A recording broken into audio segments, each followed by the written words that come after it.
Hello everyone, and welcome to Daily Fix Guide. In today's video, we'll show you how to use Instagram Reels in full screen. So it's a very simple process. So without wasting any more time, let's jump right in.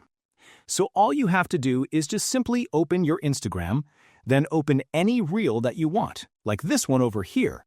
And to watch the reel in a full screen mode, all you have to do is click on the three dots at the bottom right-hand side section.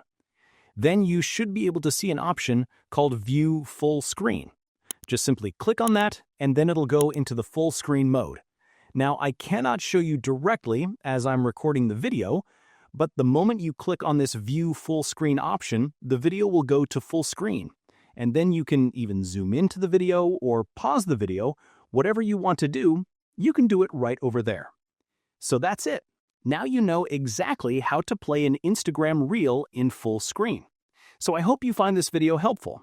If you do, please give this video a thumbs up, share it with your friends, and subscribe to the channel for more helpful videos.